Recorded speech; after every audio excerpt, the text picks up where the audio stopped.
Ho, ho, ho! Merry Christmas! And we're back with another episode of the Lakers Fast Break podcast. It's Gerald Glassford coming right back at you here from the Lakers Fast Break, Pop Culture Cosmos, where we cover the latest news and trends in pop culture each and every week, twice a week, wherever you get your podcasts on the latest Pop Culture Cosmos. What's up, El Rosto? And thank you for hosting, my friend, on the latest Pop Culture Cosmos. TJ Johnson and I cover the weekend at the box office, including the big returns overseas, but not quite what Disney was hoping for domestically for Avatar, Fire and Ash, and if it will actually have the kind of run the previous two Avatar movies have made. So we talk about that. Also, as well, Call of Duty's possible fall from grace and rest in peace. Thank you, Vince Zampella, for coming up with or helping come up with Call of Duty and your work there, and also with Battlefield. Rest in peace. But we do talk about Call of Duty's fall from grace as the preeminent first person shooter because it doesn't look like it's going to be the number one big kid on the block for this year.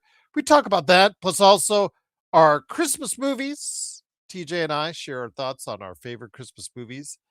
And I kind of call out Macaulay Culkin as well on this week's episode. So take a listen or a watch to the Pop Culture Cosmos, now available on YouTube, on the Lakers Fast Break channel if you're a member, the Pop Culture Cosmos channel if you're not, or wherever you get your podcasts. Also want to go ahead and give some love out there this holiday season for my good friend Drip Show at Drip Show Shop on, of course, Instagram and Twitter. You see Luka. Well, you didn't see Luka in the game, but you see Luka here on the canvas art. You see also Kobe right there on the canvas art. You see Kobe and Gigi right here on the pillow. This kind of detail can be yours. Best thing you can do is start off your 2026 on a good note is follow at Trip Show Shop on Instagram and Twitter. Let them know what you want, whether it's pop culture related, sports related, pop culture mixed with sports, or what have you. Go ahead. Just let them know what you're thinking by starting at Trip Show Shop on Instagram and Twitter. I want to give some love out there to John Costa's Lakers Corner. Not sure if he's going to be able to make it because I know he's traveling for the holidays, but hopefully he'll be able to stop on by after his 3-minute report, which won't be a good one because the Lakers lost. Not that his work won't be good. It's just that the result isn't good. But be that as it may, go ahead and check out John Costa at the Lakers Corner. Also, as well, Joe Soro at the Joe Soro Experiment. Don't forget, he's got his opinions out there that like no one else at the Joe Soro Experiment on YouTube, where you can like and subscribe to it as well. Well, the Lakers, a few days ago, actually, is a week ago Sunday, I believe, that it got a little testy when the Lakers first ventured into Phoenix between the Lakers and the Suns. And as we remember from that time, a little bit testy from the old harsh feelings one Dylan Brooks and one LeBron James have for each other, and that kind of spilled out onto the court and also spilled out onto social media as well. Dylan Brooks was asked about his thoughts on LeBron James, and I think he, paraphrasing now, mentioned about how I guess LeBron James was fixated on social media and all that. They don't like each other. They're not sending Christmas cards to each other. Let's just put it like that. So a little over a week later, Lakers head back into Phoenix, still stinging from a inexcusable loss to the Clippers, which I discussed on after the Clippers post game. And I said, leading into this week, I said, people don't overreact, Gerald. Don't overreact to the Lakers losing to the Clippers. Well, I said one thing that you guys didn't realize is that look at the week ahead. You don't lose games like this to the Clippers because you have a very feisty Phoenix team that is targeting the Lakers when they come in on Tuesday. And that's exactly what they did right from the get-go.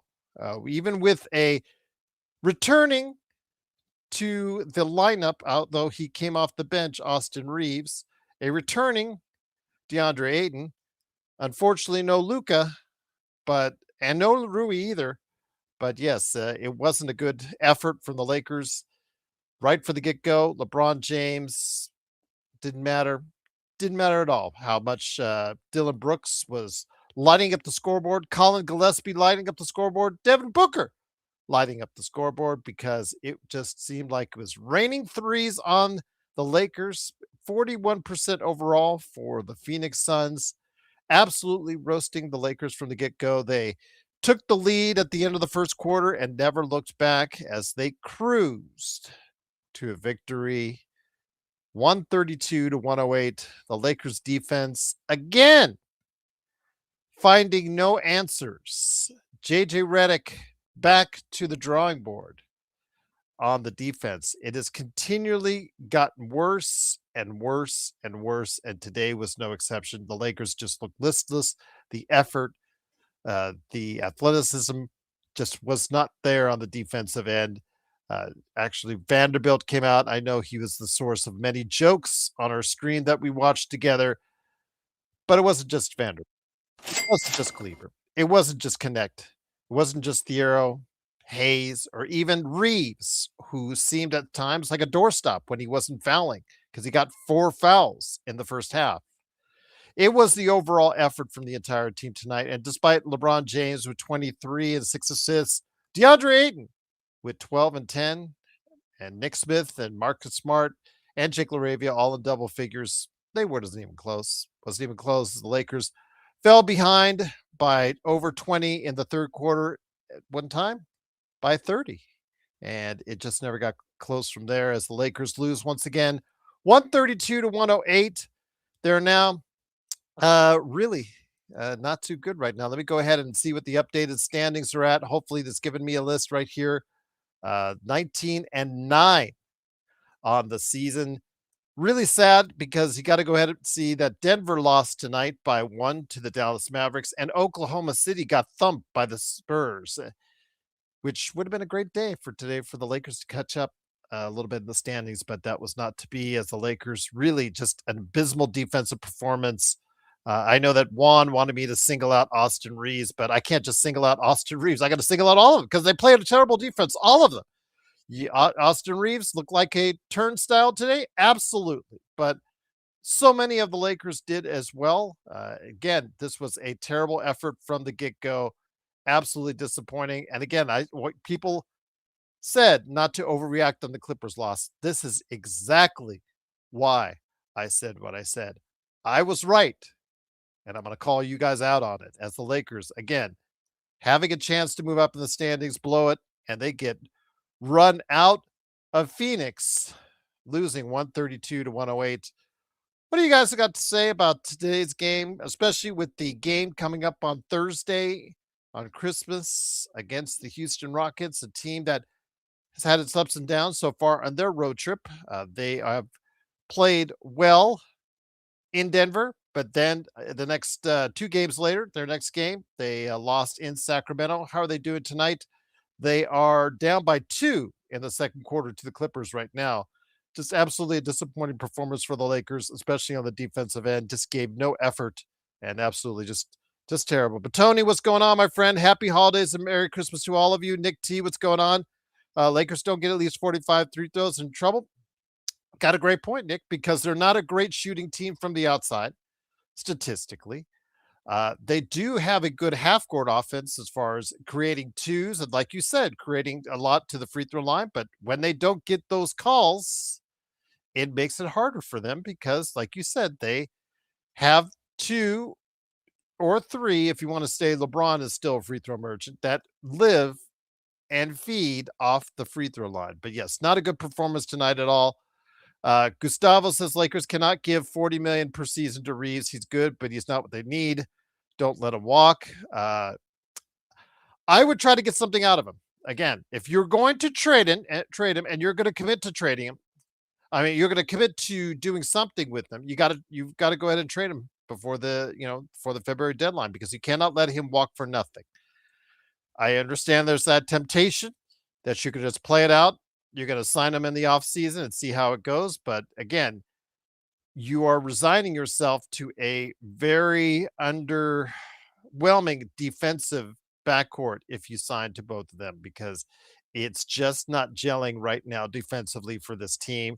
DeAndre Ayton is not the rim protector that I think that we would need. He's played well.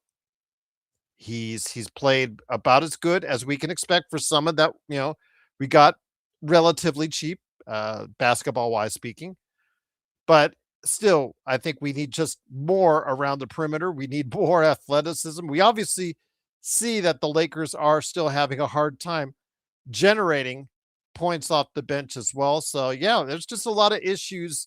And the great start that the Lakers had to the season is starting to fall apart as they've been, now under 500 in the last 9 games. I think they're 4-5.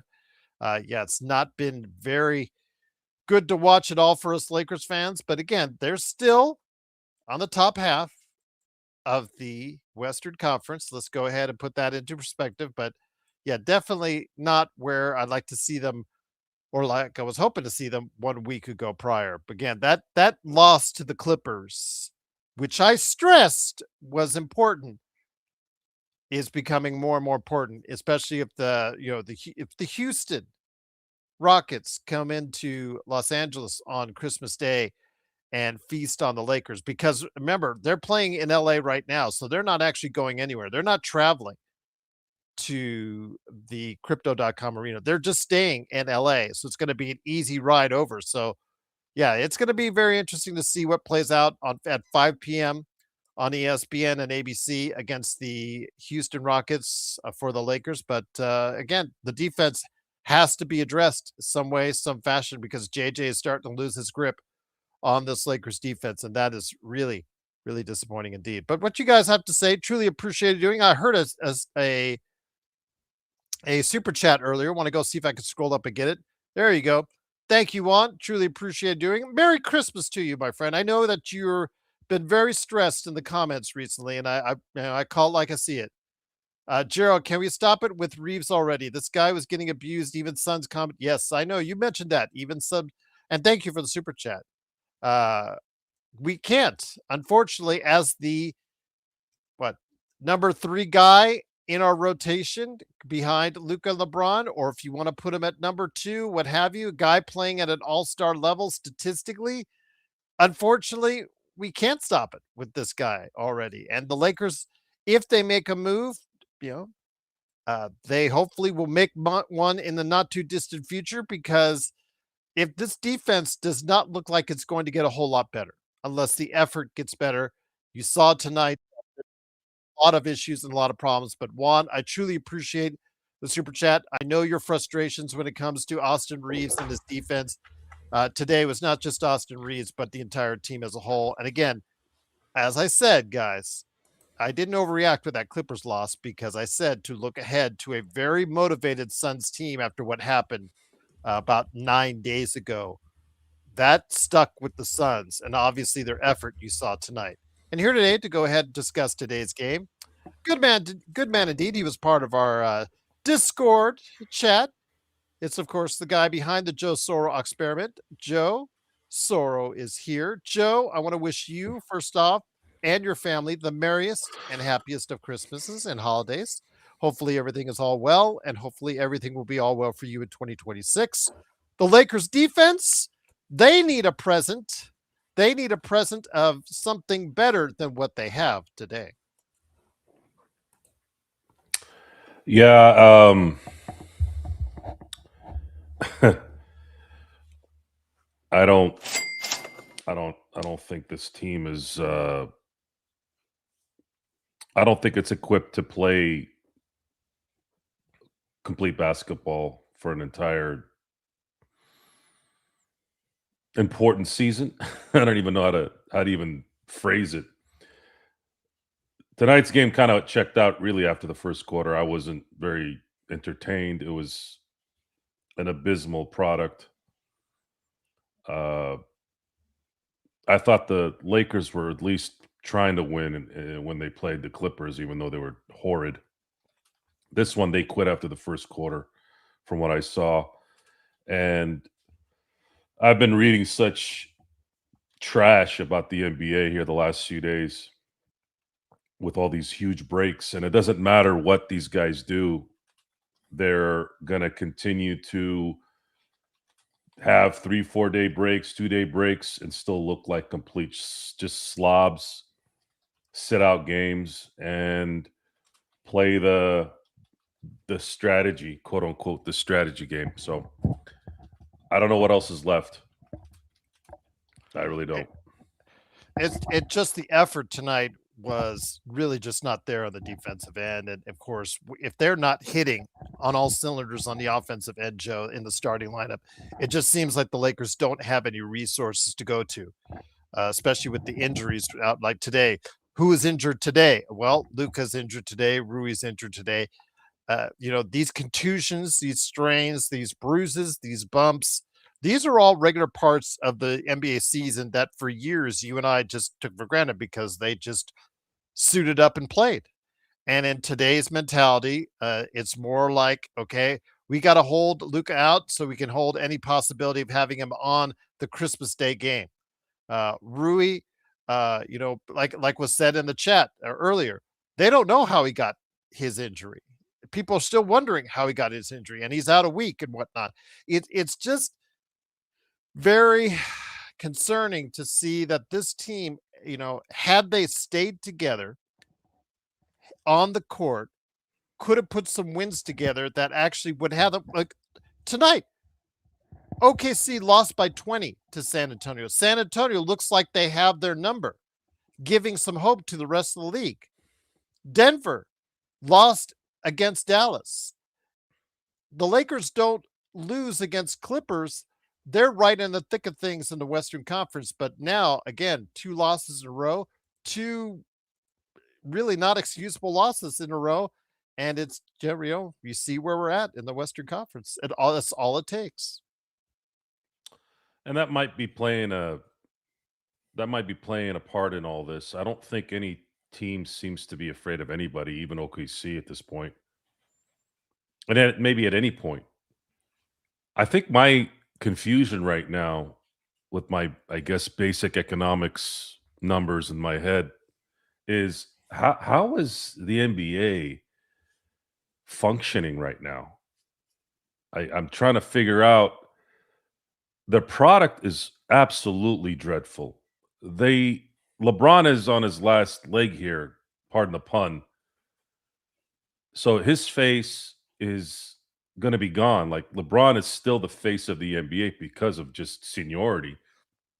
And he may share that with Steph Curry to some degree still. His team is trash. It's mind-boggling to me how this league is still functioning the way it's functioning. You have FanDuel right now. I just found out not too long ago I don't know if they were holding checks for a while there with some of the regional teams. And I also heard that they may be filing Chapter 11. Yes, for this possibly the second time because no, Bally's. Wasn't it Bally's before? It was that Bally's, had then this? it turned into FanDuel. Now they're going bankrupt. Yeah. And I'm not going to get into this too much because this is a Laker sports show, but a lot of these scumbags will file bankruptcy to basically make money. There's a lot of loopholes in that because the situation. protections that it provides. Correct. So, and that might have been the goal from the beginning. The Adam Silver, the fact that there's a discussion that's still being tabled till 2026 for whether they're going to expand or not. I started laughing. I don't know if that's just him being a lawyer and just saying, I'm just going to wait. I'm not going to jump the gun. But if this league expands, I'm just going to laugh because the league is so bad. And we have friends that have been basketball junkies their entire life who can't stand watching basketball right now. And a lot of the reasons why I'm still watching basketball is because I am a Laker fan. And They have LeBron. They have Luka. There's a there's a gravity of stars there that will kind of bring you in. Plus, I'm a loyalist. But in terms of the product, it's just I think we're doing a disservice to ourselves watching this trash because we're supporting trash. The availability part, the effort part. If the Lakers have crappy talent, which they do, that's not something you usually get on the team too much. There's a transitionary period going on right now. I'm not going to hold too much on that. And it's just it's mediocre basketball. And folks, when I keep saying this, and I want you to listen to me when I say this, especially in a time where we're watching another league flourish with 51 million people watching the final series, the final games of a championship run. Look what the NBA did to themselves. Look what they did to themselves when they were actually doing pretty damn well. They killed all the good parts of their own league for what? For equality. For fake equality. Because there's no other reason. There's no other reason for them to have done this. And there's no other reason for them to have not even given any kind of fight during this. I have a pretty good feeling why they didn't fight, because they wanted that $76 billion TV deal to go through. I'm trying to understand how that deal is going to work. I really am. I'm not going to order Peacock. I don't give a shit what's on there. Even if the Lakers are exclusively on Peacock, I'd find another way to watch it without having to pay a fucking dime. The only reason why I'm able to watch games on Prime is because I've been a Prime member since 1999.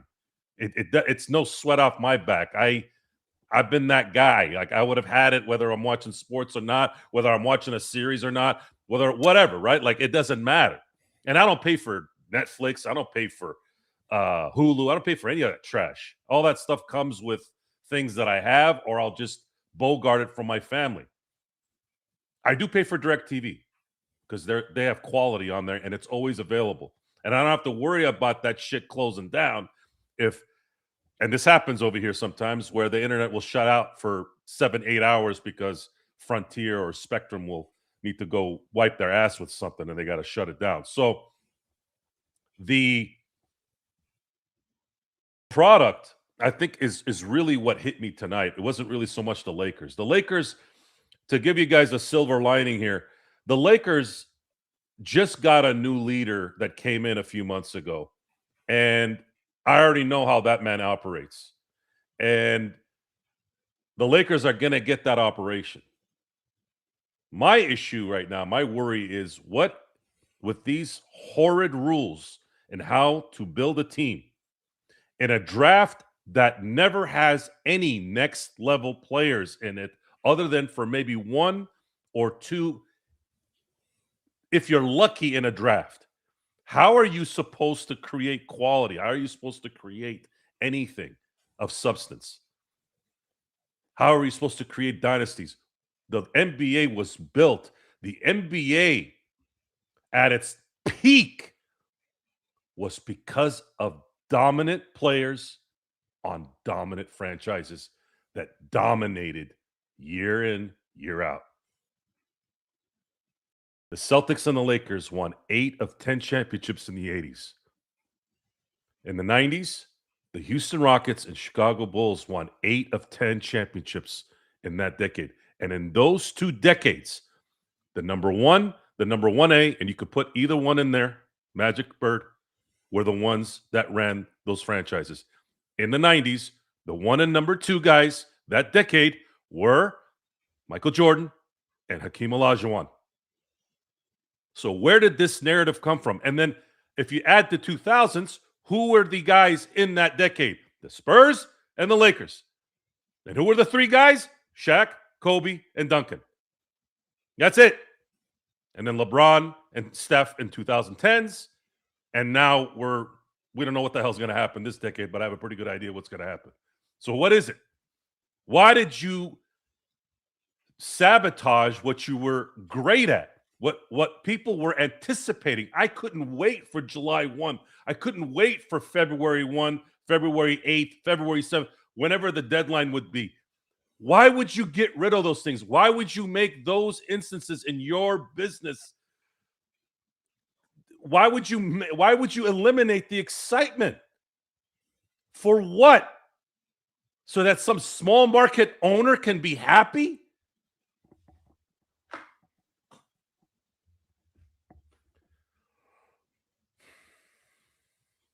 Terrible.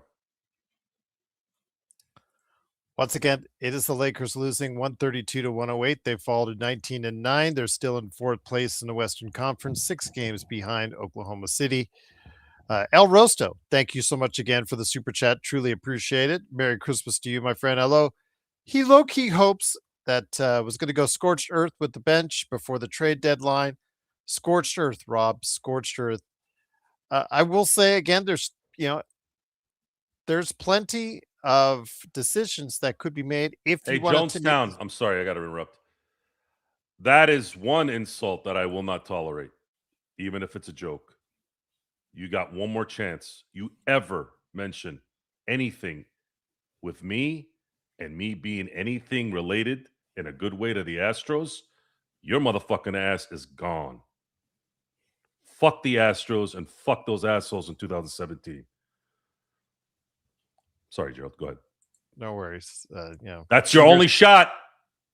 You can call me a bum. You can call me a dude. You've been called. What you been called? As a dude. Clown. Another dude. Let me get my list out here. You can say I wear my grandma's combat boots. You can call me anything you want all day. Do not ever call me an Astro fan, even as a joke. Fuck those guys. Seriously. Fuck them all. Once again, the Lakers lose 132-108. You're a bum. Just kidding. I was kidding. I was kidding. Merry Christmas. Happy New Year. All right. I do want to ask you, though, Joe, again, there has to be some decisions made, I guess, if you want to make the team more competitive this year, because as you can see that there's still a lot for the Lakers that need fixing. And I'll start with the defense and the athleticism and shooting. A lot of the basic areas you need in order to go ahead and be a winning team, Joe. But I know the one target tonight that a lot of people are stressing on, Juan and Nick T in particular, is one Austin Reaves. And Austin Reaves tonight came back into the lineup. They did the Victor Wembanyama thing where they had him coming off the bench, which ironically is what you and I asked for him to do coming into this season. 17 points, but it really was nominal because he was a turnstile when he wasn't fouling people in that first half. Your thoughts on Austin Reaves? And again, he wasn't the only one. Let's not put it all on Austin Reaves, because I know Juan and Nick T to a lesser extent want to do that, but this team defensively has a lot of issues. And if Austin Reaves is going to get all this pub with all the stuff that's going on, all-star, everything included on all that, you have to point out what he doesn't do well right now, and that's defend. Well, the context in terms of the bench for Reaves is a little off. We have said that Austin Reaves' most valuable asset would be off the bench on a title team. Him coming off the bench to cover for someone like Jake LaRavia, Marcus Smart, Hui Hachimura. Freudian slip there, sorry. Rui Hachimura. That doesn't count. that's not what we've been saying. Austin Reaves' best asset, Austin Reaves' game, Austin Reaves' value when it matters would be best on a championship team off the bench, because his skill set would be used in its highest form, in that he can be valuable in exploiting the bench after, let's say, the 7-8 minute mark of the first. See, I'm so used to my mind still can't get out of the Phil Jackson rotation. That's how much that man embedded the rotations in my head. And of course, Kobe's availability. And it's, you get spoiled by it. I'm sorry. It is what it is. I'm spoiled by it. I always remembered Kobe all first.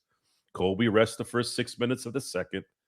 Then he plays the rest of the second, plays the whole third, and then he rests the first 6 minutes of the fourth and finishes the game. I'm used to that, right? I'm used to the 12 minutes that he would take off from in those areas. So I use that as my template a lot of times. So kind of bear with me when I say this. And I'll use that template just in honor of Kobe and the great teams that we saw back in the day. If Austin is running, let's say that's that kind of setup, right? On a team that's got legitimate starters from 1 to 5. You are now going to use Austin Reaves to keep leads after the first quarter. He's going to murder their bench.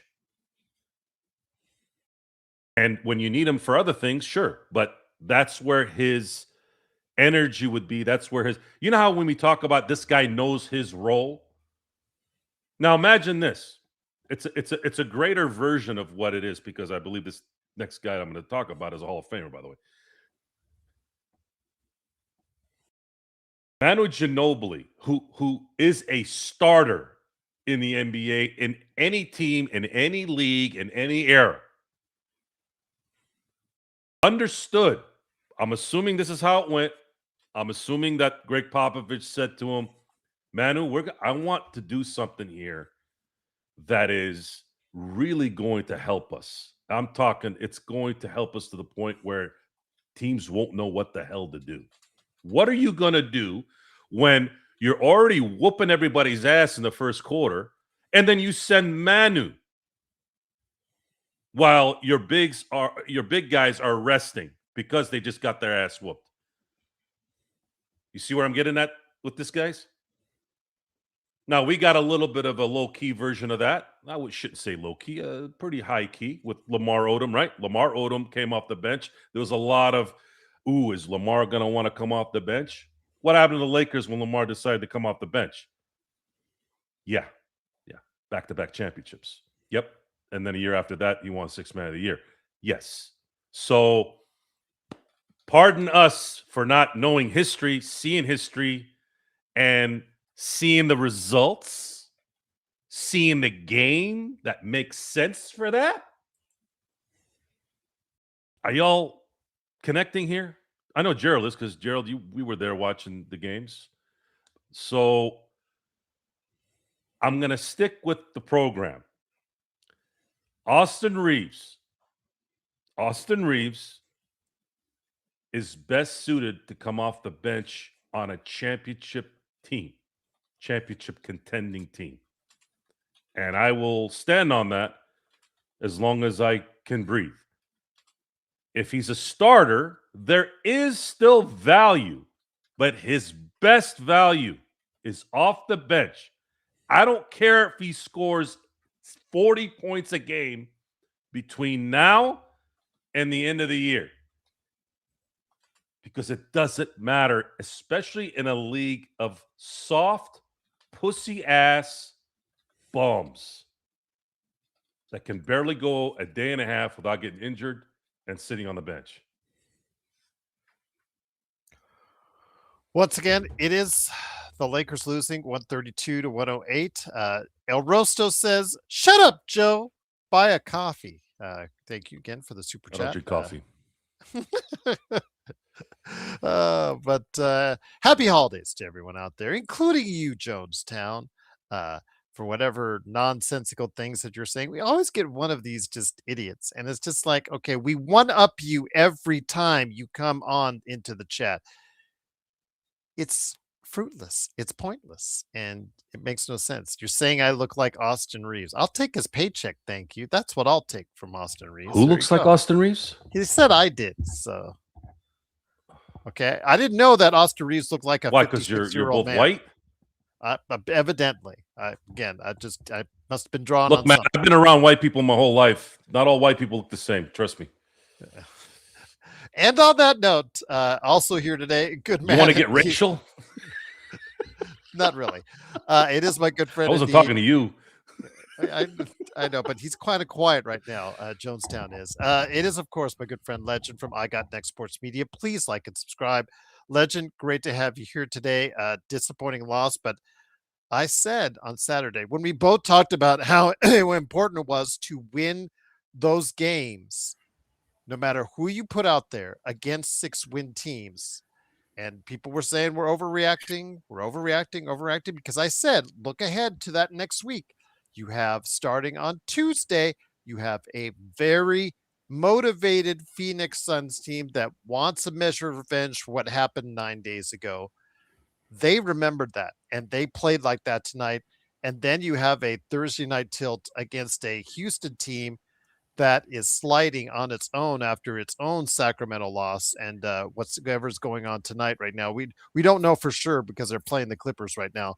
They could be losing as well. But your thoughts, my friend, on the Lakers, and this is exactly why you make sure you clean up your messes before you go ahead and hit up those potentially difficult games coming up this week.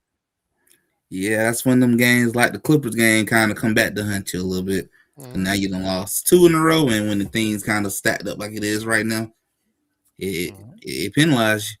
So now you're looking at a potential. You got to play Houston on Christmas Day. It's pretty much just a must win at this point. Because I looked at the standing a little while ago. You lose that game, now you're looking at a possible 5th or 6th seed. Like it 3 games in a row hurt you like that. So it just adds up that you just got to win games that you're supposed to win. And it's unfortunate with the injury bug, but you just got to figure it out. And it's just the same old issues. Defense, still an issue. And, your bench, so. It's just the same old issues pretty much coming. At this point, it's just Rob Pelinka. What you going to do, man? It's just pretty much the Lakers are what they is at this point. It's what it is. And that is a team that I think that it's what we were expecting, Joe. This is right around where we were expecting this team to be. Most of our panelists, Joe, to a T, said 4th, 5th, or 6th in the Western Conference this year because they had flaws, which we talked about heading into the season. So this comes as no surprise. But the early season success for the Lakers, I think, drew a wool over many people's eyes on how far they wanted this team to go and thought this team to go. Unfortunately, unless Rob makes some changes, makes some tweaks, brings in some athleticism, defense, and shooting, this is the kind of team, like Legend says, this team is what it is. And I think we're seeing it right now. Your mic is not working. This team is... Got it. Sorry, I was finally trying to figure out my audio, and I wouldn't have known unless I spoke, so that's good that it happened. This team, aside from its really starting 5, maybe top 6, is abysmal. And no one is going to trade a stick of used gum for them. So, and Rob Pelinka is not capable of doing anything other than he's made 2 big trades in his life. And one was a demand trade, and the other was a demand trade. Handed right into his lap. Yep. So, and demand trade, you guys can disagree with my theory on this. That dinkus, that Opie-looking motherfucker over there that owns the Dallas Mavericks, wanted Luka gone, and I would like any proof that it wasn't true. If you want to tell me Nico Harrison had everything to do with that, I don't know 100% if that's true. I don't feel it. I feel like ownership wanted him out. They used Nico for it, and it came out the way it is. And I'm not here to talk about that anyways. The point is, Rob Pelinka doesn't know how to build a team in any way, and he's never been able to, never shown it. So, And even if he did some good things in the past, I don't give a shit anymore. I'm talking about now. Okay, this team needs to get out of this season. It needs to get out of this season. If they can compete, if they can get lucky, great, awesome. I thumbs up, and we'll try to enjoy it as much as we can. Although tonight was really difficult. I anytime I see Bronny James on the bench, I really get irritated. By the way, it really bothers me. That fucker should not be on this team. And I'm sick of this. I am sick of this charade. It's a charade. Get that guy off that team. He does not belong in the NBA, and let alone playing in a freaking NBA game. This thing needs to play out so that you can get rid of the trash, and they're doing it slowly. Can't do it all at once. Got to acclimate and all that. And then you're going to see in the next year or two how this thing is going to get built. It's a reason why I said 2027, because that's probably when this thing is going to start looking normal. You don't have to worry about the same used diaper that we've been watching for the last 5 freaking seasons. Same story, same issues, no defense, no depth, no dick, no what. Everything is the same. And watching Jared Vanderbilt attempt to play NBA basketball makes me want to jump out of my window. And I have a driveway out of that window, so I'd have no shot at surviving. Zero. Okay? It's so... I was calm during our chat. Yes, you were. I give you compliments for that. I was calm because maybe it was a buildup for tonight's show, but even after the game was over, maybe I still didn't feel like I needed to go that way. You seem very laid back. Yeah.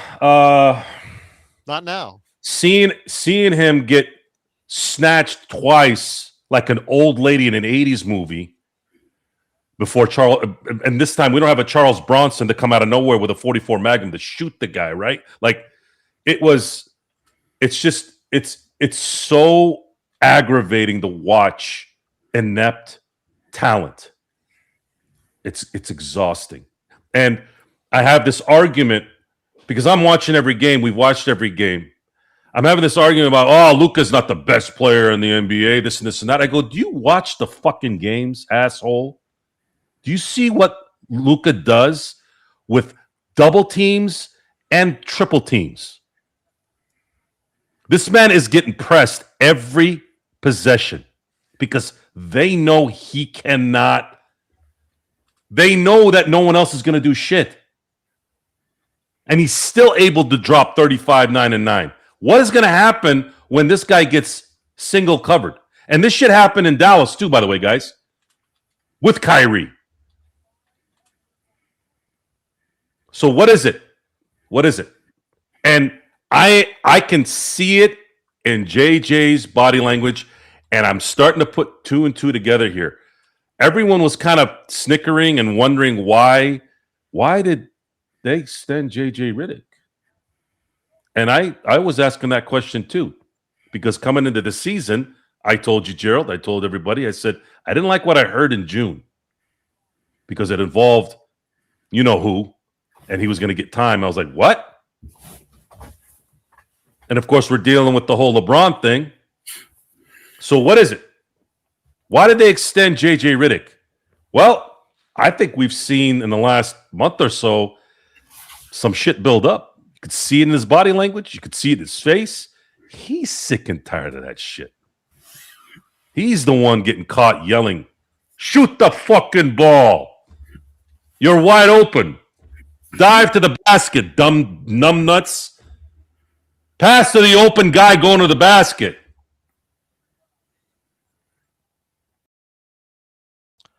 You know what, Nick? How are you supposed to play? Have you not watched the last couple games, Nick, or are you blind too? Are you watching the games like this? You're watching it like this, right? Who do you want him to pass to? To do what? To Gabe Vincent?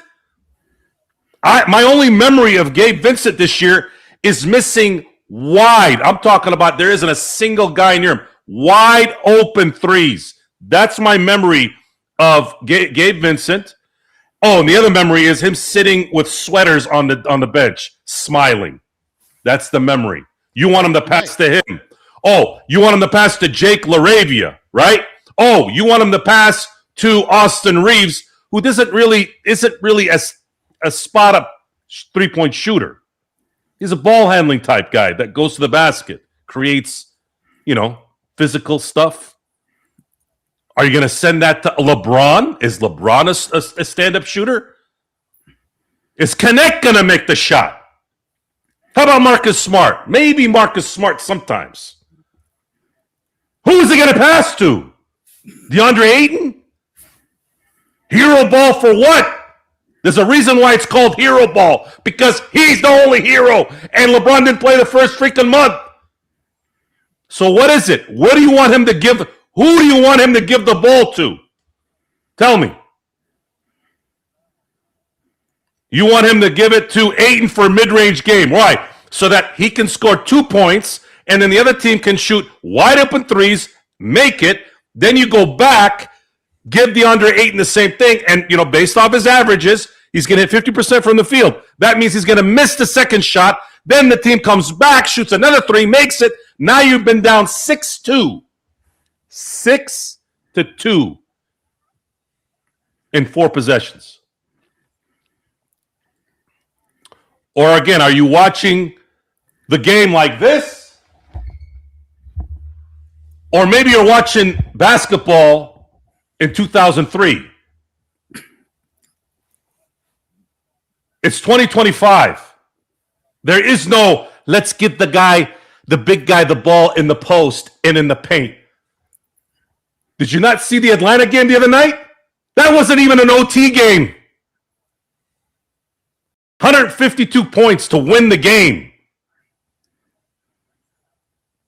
Some of y'all need to wake up and watch what you're looking at.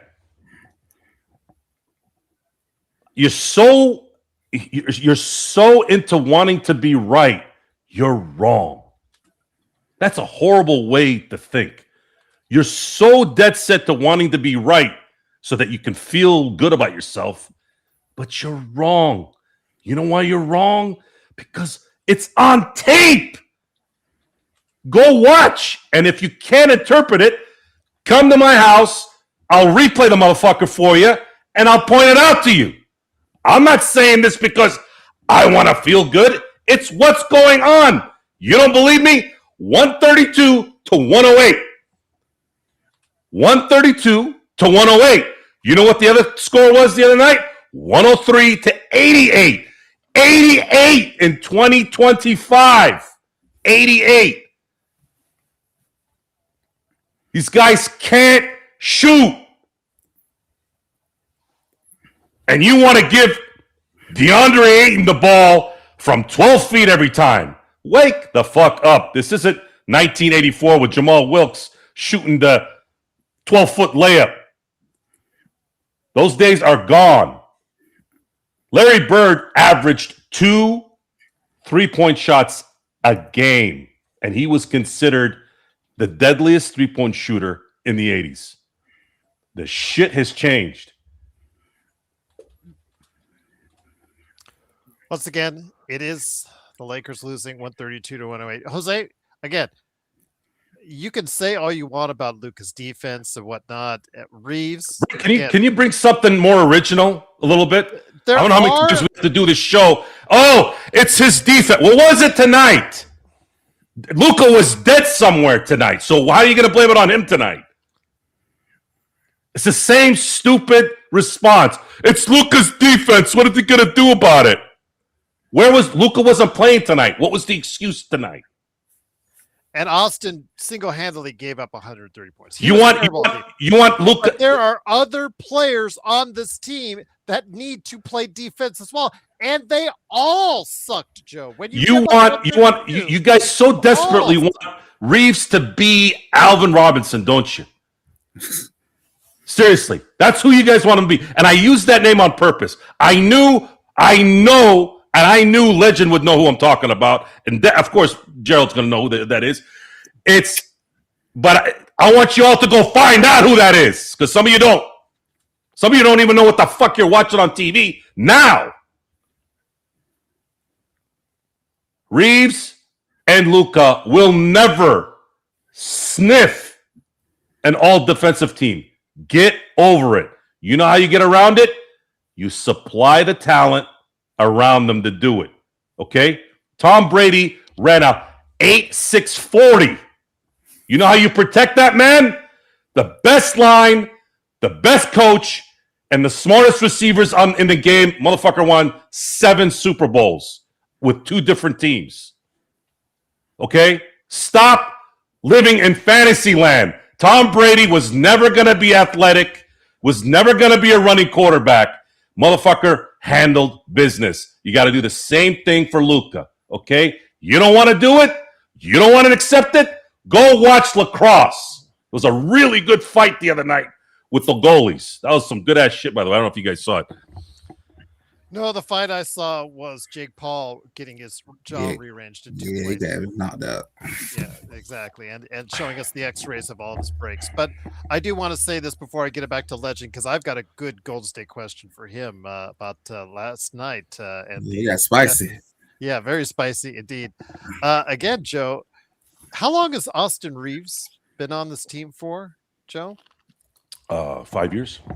So you already know the player that he is on the defensive end. This is not an accident. People are just acting and waking up like this is yesterday. Oh, Austin Reaves just can't play defense and whatnot. We've had dedicated shows how he can't play defense. And when he does, and when he gives every amount of effort on the defensive end, he sucks on the offensive end. He cannot play as a two-way player when it matters the most. He has to focus on one or the other. It's just that simple. We've told you this, guys, for years. We've dedicated shows to his defense and how bad it is.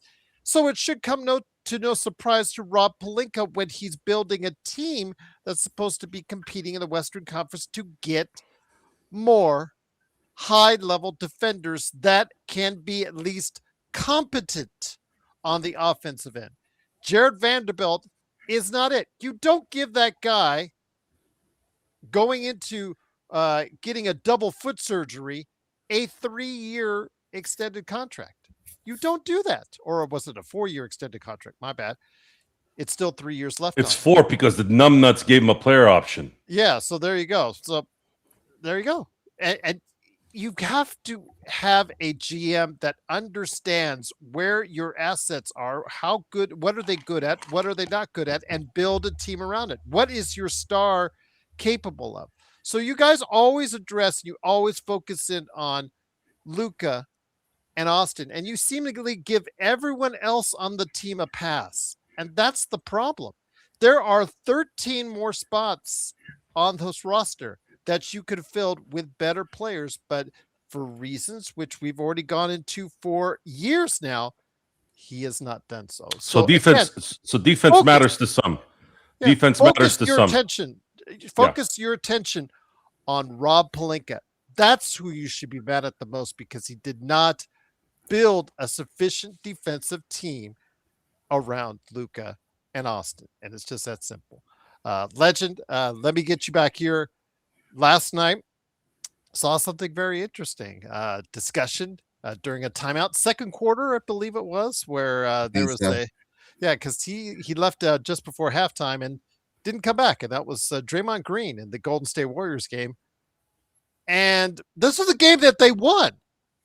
And again, just Draymond being a Draymond, started going after coach. And I know Joe has no love affair for Steve Kerr, but in the middle of a game like that, whatever disrupted those two personalities, and it wasn't Steve Kerr kicking him out, it was Draymond Green walking out and not coming back. Your thoughts on last night's very spicy situation for Draymond Green and Steve Kerr?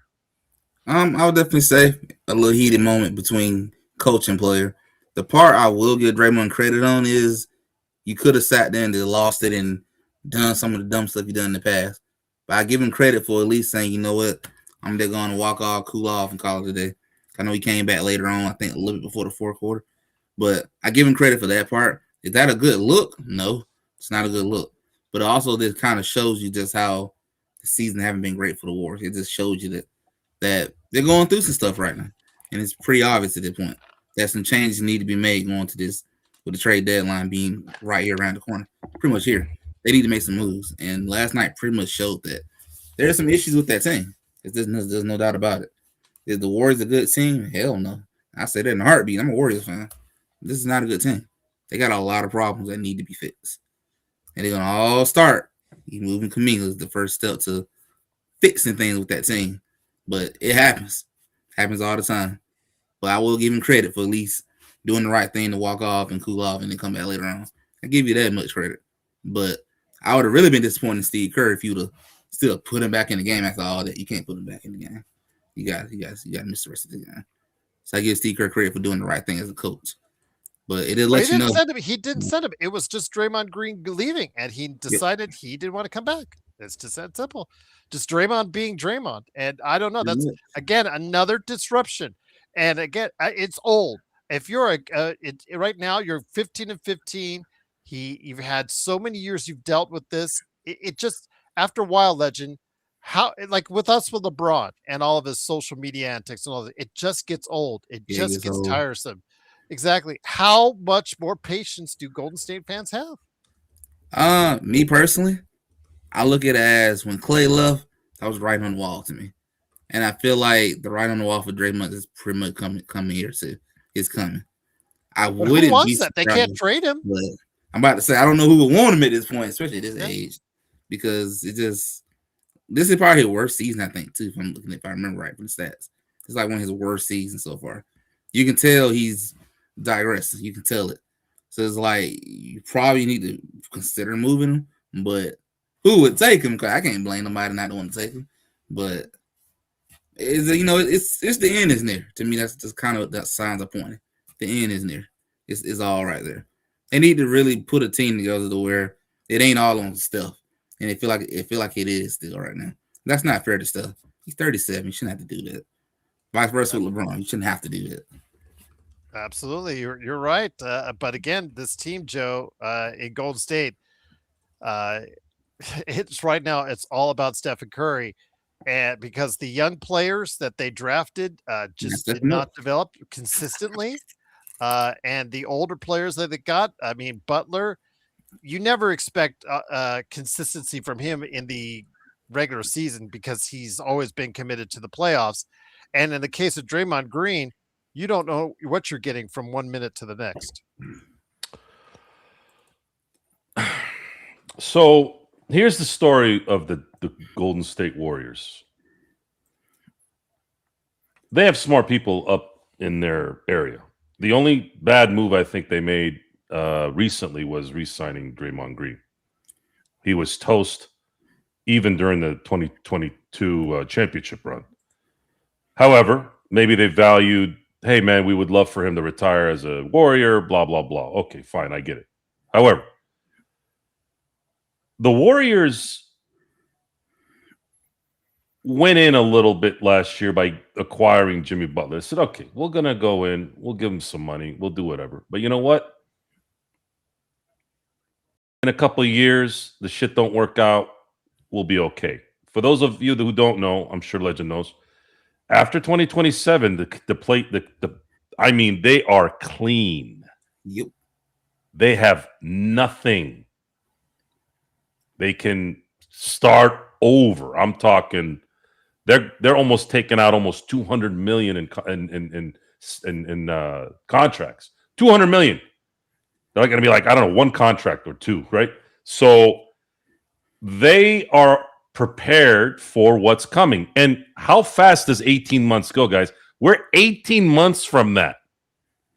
And the Lakers and the new leadership know that as well. 2027 was always the number. The moment I heard Mark Walter was purchasing the Lakers, the first thing that popped in my head was 2027. Now, a lot of that had to do with Giannis, Donovan Mitchell, Jokic.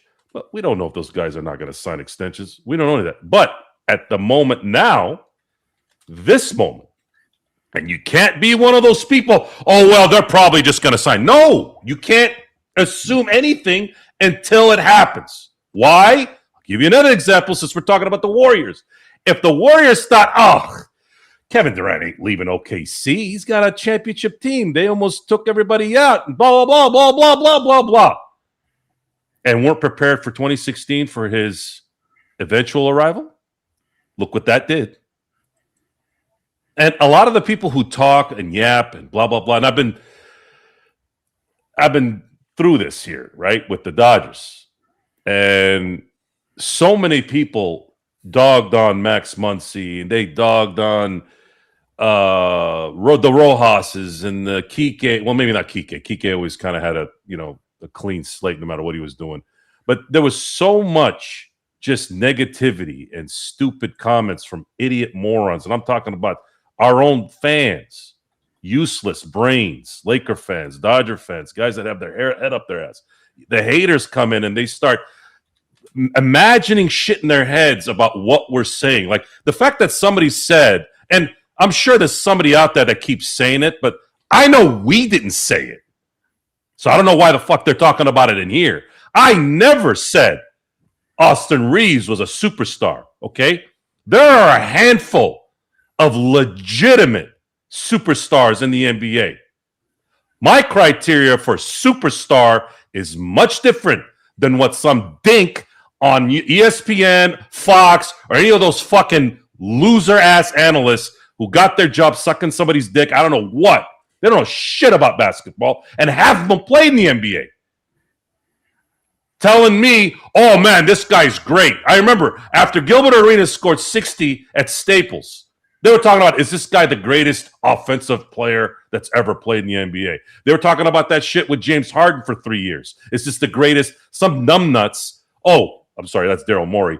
Talking about how James Harden's offense is better than Michael Jordan's offense. Michael Jordan would have taken James Harden, eaten him, took a shit with a beard in it, and dunked on himself. To have the nerve, all you, everyone out there, to compare certain things to certain things, I mean, it's mind-boggling to me how stupid some interpretations are.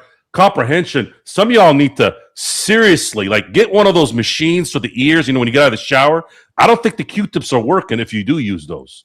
Get that machine that really gets that shit out so you can pay attention and listen, okay? We never said in a million years in here that Austin Reaves is a superstar. He is amazingly good, right?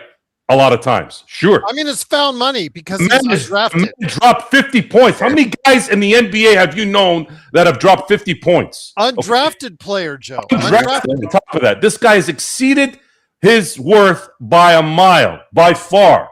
But we have said for 3 years, before he got really good, this man belongs as a number 6 on a championship contender. Agreed. If you don't buy it, then you go watch all the games and tell me how it's different. Again, this is the part where you're gonna lose 100% of the time. We haven't missed a game, and I don't know how long.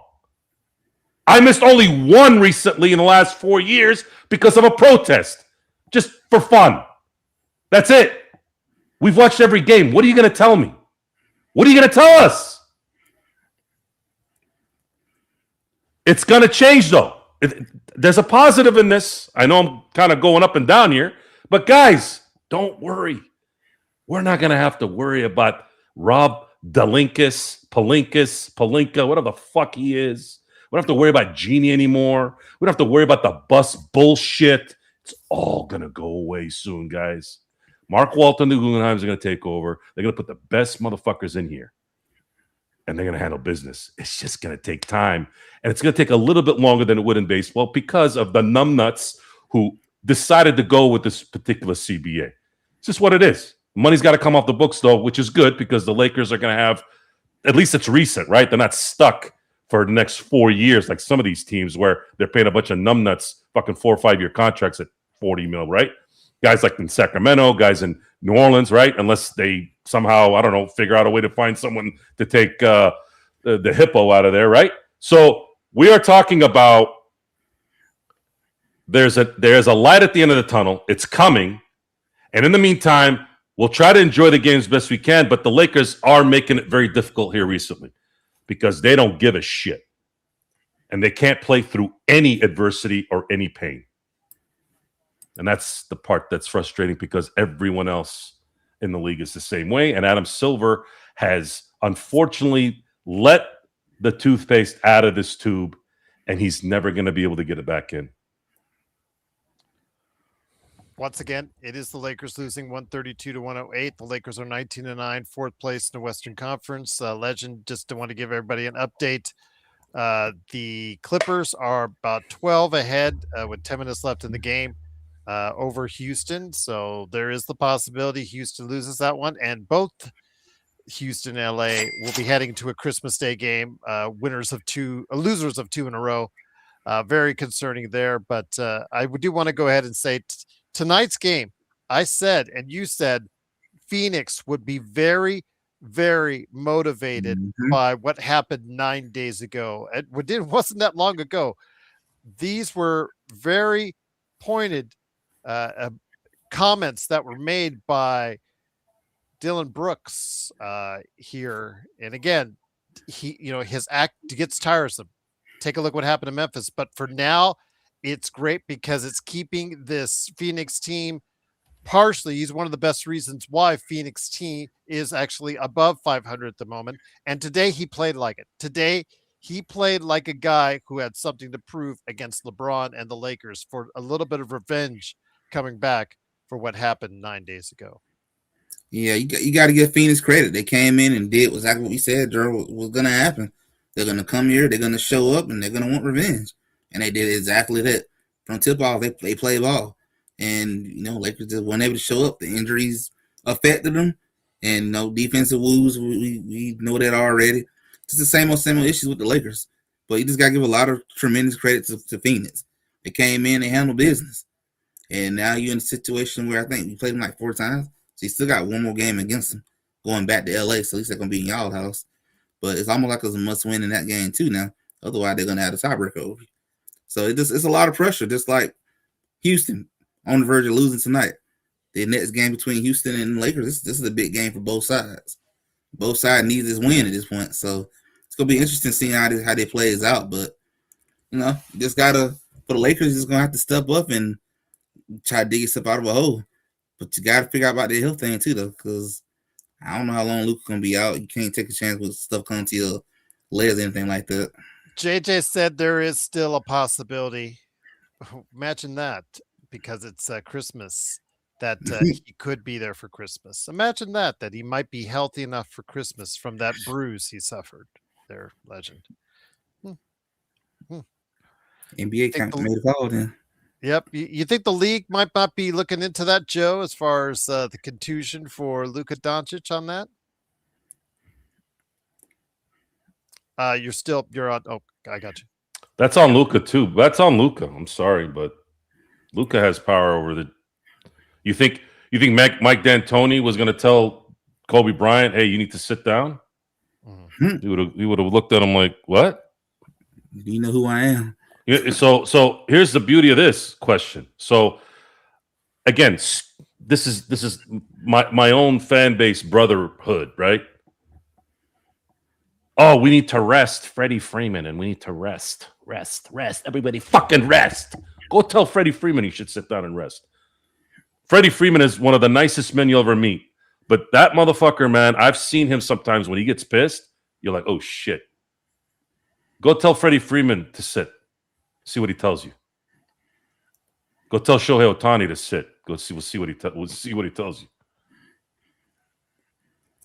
Is this the mentality you want? Oh, I'm tired. I'm gonna stay in for the night. What is this? Where'd you learn this from? Huh? I mean, seriously, what the fuck has happened? What, you get a little owie, you stay home now? I had a sciatic being in the goddamn car 14 hours. I could barely sit. I'm still schlepping around, moving 100-pound freaking rolls of turf.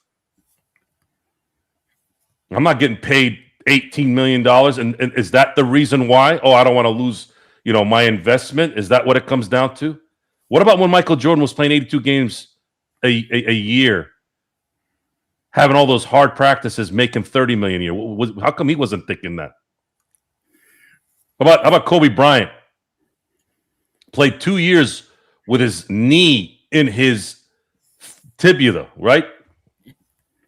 Or fibula, maybe. I don't know where. He had no cartilage in his knee. Go tell Kobe not to play. See how that turns out. Yeah, that's what it's come to, guys. I'm sorry, but I try to use an example of me. I know I'm a nobody, but you guys know who Kobe is. You know who Michael Jordan is. How come they're the great? What does it take to be great, right? We're talking about Luka here. We're talking about the great players, right? We got numbnuts over here talking about, the only reason why Austin gets 40 points is because of fouls. What the fuck do you think Shai Gilgeous-Alexander gets his points from? Flying in the air?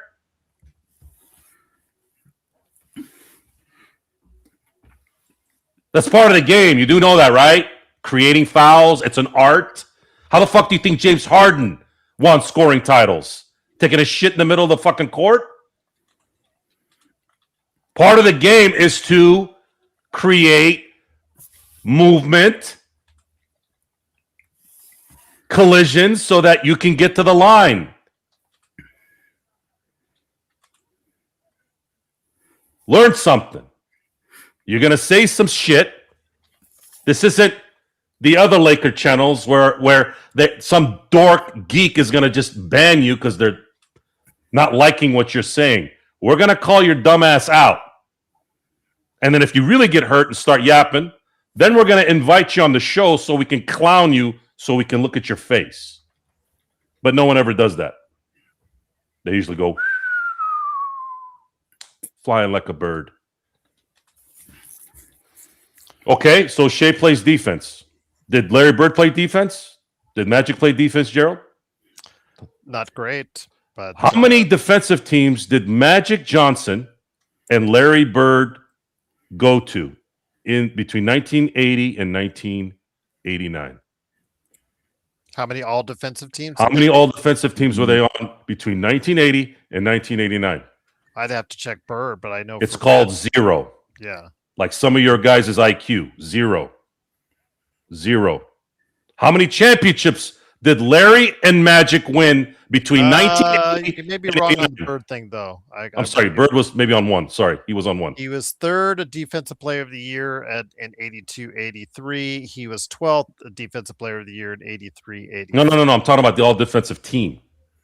Well, he would have been all-defensive team. Maybe not in 83-84, but 82-83, yes. I think he was on one all-defensive team, now that I remember. Defensive two, yeah. 2 years. 82-83, 83-84, he was all-defensive team, second team, I guess. Okay, so he's on the second team in both those years? Yeah, it says defensive two on Basketball Reference, so I'm assuming. Hold on, let me look. Does that mean he's all defensive team? Yeah, all defensive teams. Yeah, he was second on both those years, Joe. Okay, so hold on. Larry Bird. Oh, no, he was first team. He was first team in 82-83. The year after, he was second all defensive team. So, wow. Interesting. So, I wasn't sure. I was sure on Magic, but I wasn't sure on Bird. Drip Show Shop, by the way, thank you for the super chat. Wish Mark W could just blow up the front office. I am right there with you, my friend. Mm-hmm. Well, they're already going to do that. It's a question of when.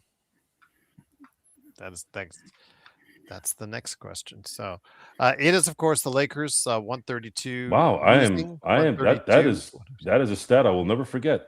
Yeah. So Larry Bird between 82, 83, and 84 was on the second all defensive team.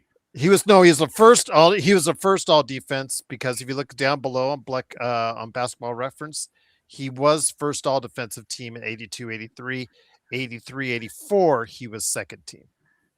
So according to Basketball Reference. I'm on Basketball Reference. It says Def 2, Def 2, and Def 2 in 82, 83, 84. It says all NBA team. My bad. So yeah, you're right. Yeah. Teams. Yes. Okay. Yeah. He's first all NBA. Okay, team. I think that's where I got. Okay, so second all defensive team in both those years. Okay, my bad. I think I got confused on that one too when I was looking at the stats. Yeah, it didn't have it properly placed, but yes, all defensive second team on both those years. So, getting back to what we're talking about, I was wrong about Larry. Sorry. There you go. So let's get Legend in. Yes, I was trying to Xbox, but we were just trying to clear up what's going on with Basketball Reference. Legend, of course, we've got Christmas Day again, the highlight for the season, where mythically, supposedly, so many people start tuning into basketball is now on Christmas. That used to be the case. Now, who knows what happens in the age of streaming when people actually tune into basketball? But Lakers and Golden State Warriors are part of 5 games on the slate for Christmas. I discussed it in detail with my good friend Caleb Ponce on the latest NBA observations. Your observations, though, on this, you've got a matchup against Dallas, and the Lakers have a matchup against Houston. And looking at it, Houston's going to lose. So right now it'll be Lakers and Houston going in with 2-game skids, and the Dallas Mavericks coming off of a win against the Denver Nuggets, facing off against your 500 Golden State Warriors. And who knows what Draymond Green you're going to get. You're right. Going into a must-win situation. Hey, 15 games. I mean, this is a must-win. Low key to me, we get to December, we're finna be in January soon, getting close to that halfway point. So it's now or never. Start turning your season around, or get ready to start waving that white flag and get ready for 26-27 season. It's a must-win at this point. There's nothing else to it. And the front office need to make some trades because that current roster is not it.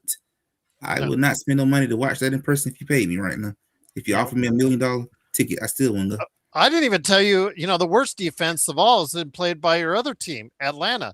They gave up. Yeah. They scored 150 over the weekend. I forgot. I didn't even get a chance to catch up with you on that. I forgot. I knew I forgot something. They scored 150 and lost to the Bulls, 152-150 the other night. And I was going like, Legend must be like going out of his mind. I had to go get me a drink after that because that was just what happened to Atlanta. I mean, Trae Young came back to the lineup and their defense. Yeah, that happened. Yeah, so they started playing defense. They left the D at home. Yeah. Pause. That's true. They did leave the D. It looks like the Lakers, both those teams left the D at home. Joe, Christmas Day matchup against the Rockets. Again, they look like world beaters this time last week when they went into Denver and they smacked them around in Denver. 2 games later against the terrible Kings and the terrible Clippers. And both Houston and the Lakers will be struggling when they meet up on Christmas Day, Joe. I don't really know how this is going to play out at all. I wanted to wear my Santa Lakers hat tonight, but I didn't feel like bashing the Lakers in my Santa Lakers hat, so I didn't feel like doing it. Didn't the vibe? The vibe didn't match. I think the Lakers have played valiantly up until tonight, probably.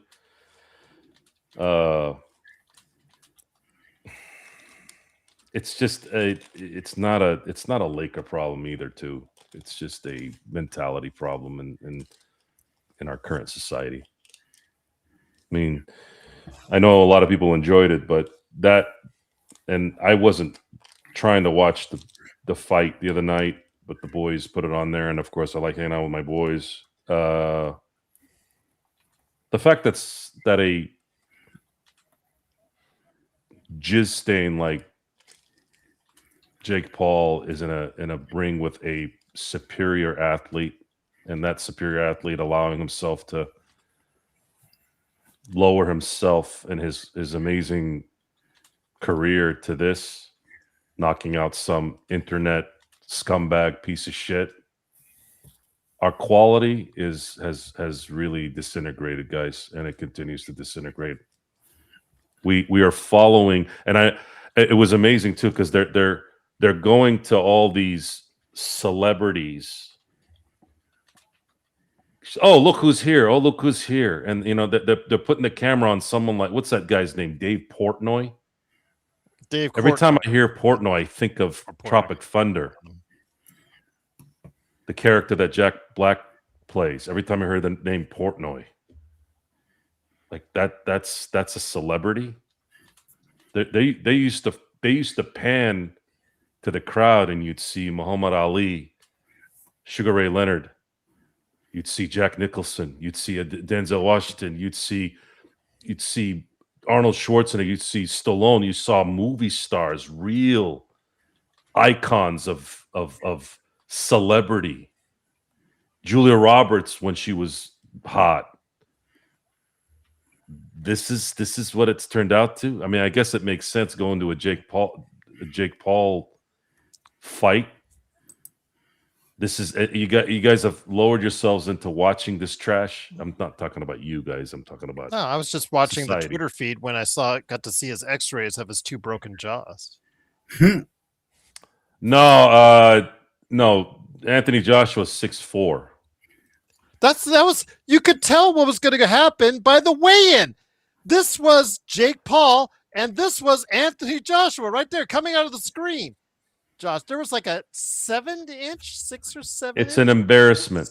It's an embarrassment, and I was embarrassed that Mike Tyson. I grew up with Mike Tyson being.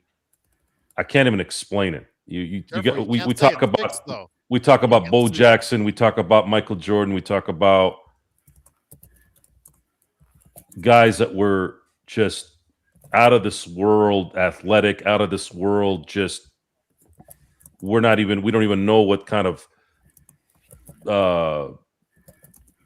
superheroes these guys are. And then you had Mike Tyson. Mike Tyson walked and scared every human on earth. That's how powerful he was. And man, did he show it. And we've lowered ourselves to this. We've lowered ourselves to watching an assless Mike Tyson fighting some fucking douchebag. And then a few months later, we have to watch that same dick face get knocked out, and we're sitting here jizzing all over it because he got knocked out. That's what this is. 33 That's million what this has people come watched to. it, Joe. Fuck them and fuck their fucking life. You guys are fucking idiots. 33 million. It wasn't the same as the Tyson because that was in the 50s, but the numbers came out this week, Legend. I think earlier today it was 33 million. I think so, like 30 something. So I get this, guys. Okay, so I going last minute shopping, and hopefully you guys are out there. If you do any last minute shopping, stay safe out there because the roads are crazy out there.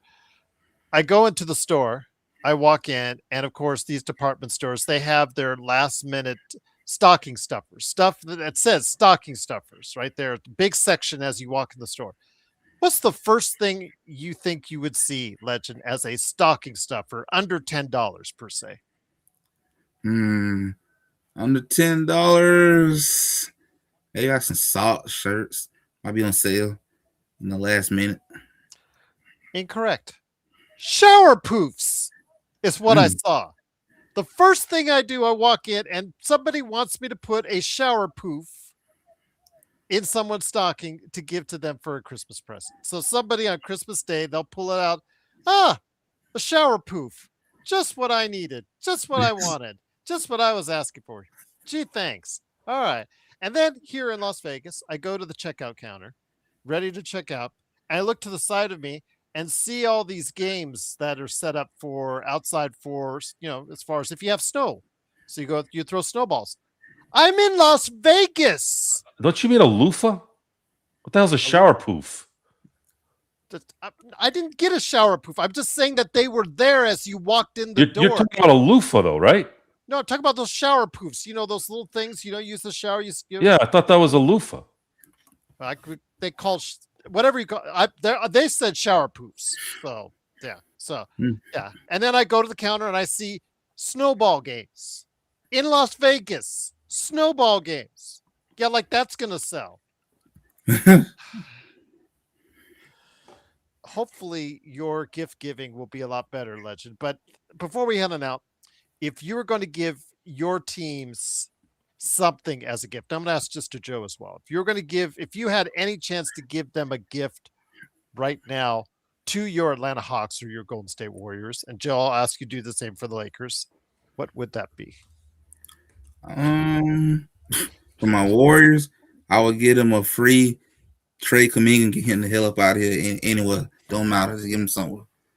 For the Hawks, here's a 1-day free trial, learn how to play defense.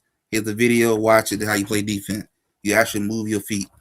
You actually shuffle your feet a little bit. Raise your hands, and that's it. There you go. Well done. Well said. Black says, aren't loofahs for women? Joe. Shower poofs. I've never heard shower poof in my life. That sounded kind of weird. I'm telling you, that's what it was marked as. And I've never labeled heard as. shower poof. I'm thinking too. I think maybe that was a loofah. First time I heard of God rest his soul. His son plays for the Steelers. Cameron Hayward's pops. Remember Ironhead Hayward? He did one of the famous soap commercials. He's like, "But Ironhead, what's with this thingy?" So I used to call it the thingy. Okay. Well, be that as it may, I'm sure you're not giving out thingies for Christmas gifts on Christmas Day. When you said poof, I thought something was supposed to disappear or something. No, it's just those poofs, the thing that collects the soap. I had never heard of that word, but I guess now it's poof. Yeah, that's what it was labeled as. So I'll just leave it at that. All my stores getting ready for Valentine in our area. Yes. So, Joe, since you're not giving out a loofahs, I ain't shaking your hand now, 805. Jesus Christ, man. Okay. You put your hand through that taco, huh?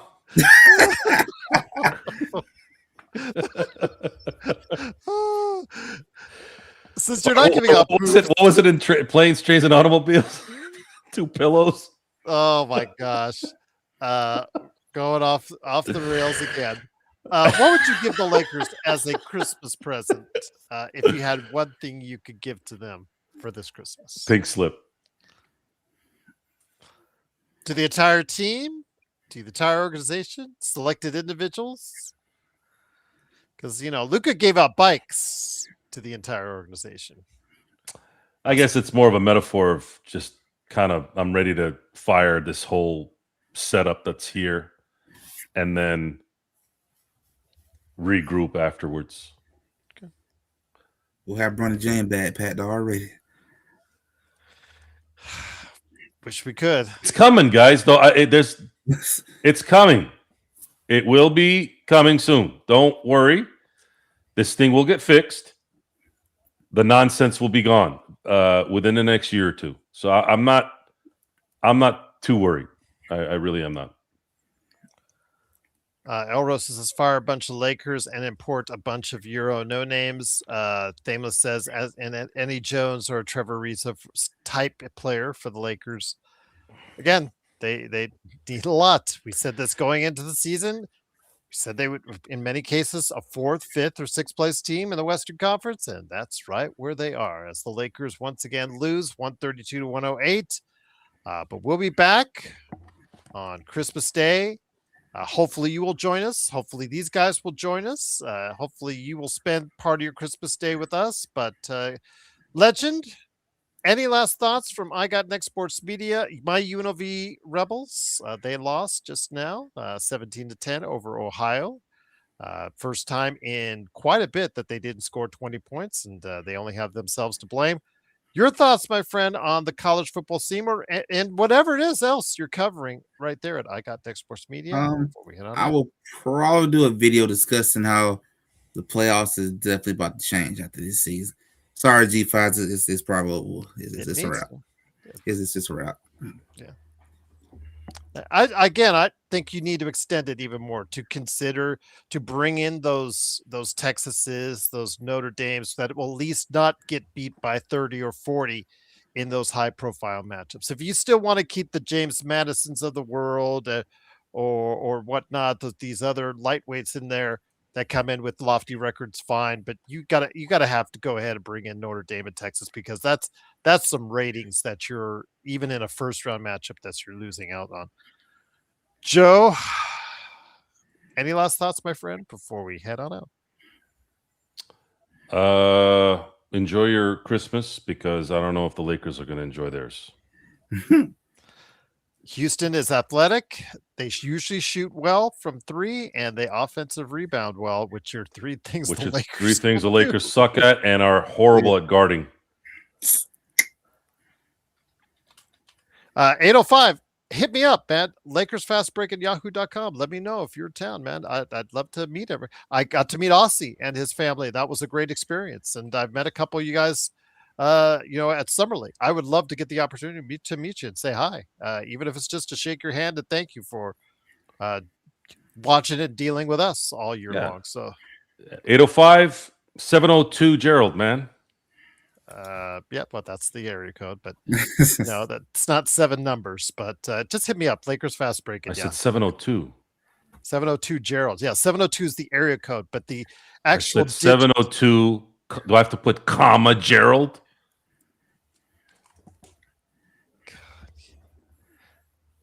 You said 702 Gerald like that was the phone number.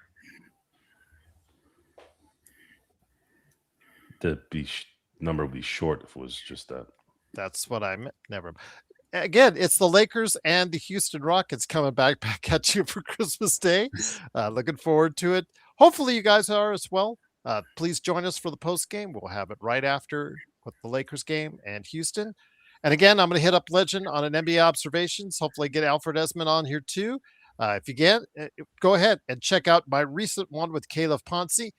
About 90 minutes of over 90 minutes of good discussion on what's going on with the Christmas Day games as we preview the Christmas Day games, the rookies, and how well they're doing right now, including one that the Lakers had a chance to get, but they traded in their 2 trades up.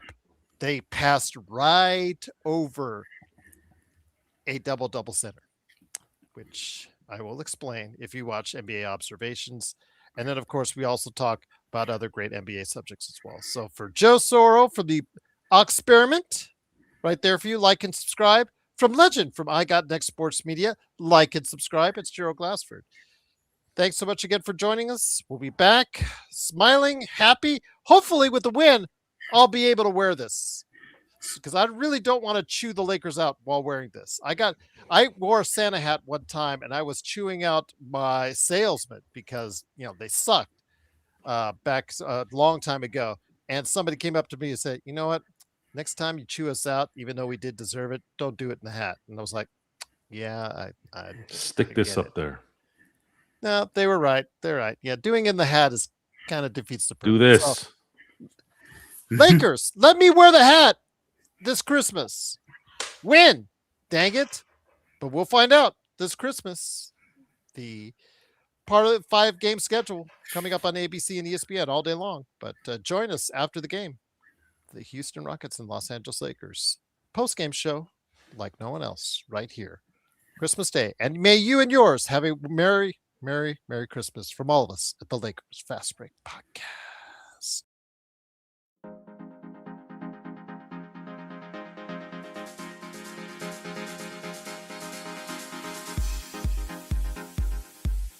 Do you see the snow, Joe? Do you see the snow? Do you see the snow? I've seen it. We're not going to see it here in Las Vegas, but yeah. At least now I buy a snowball game to help me out. Good. Very nice.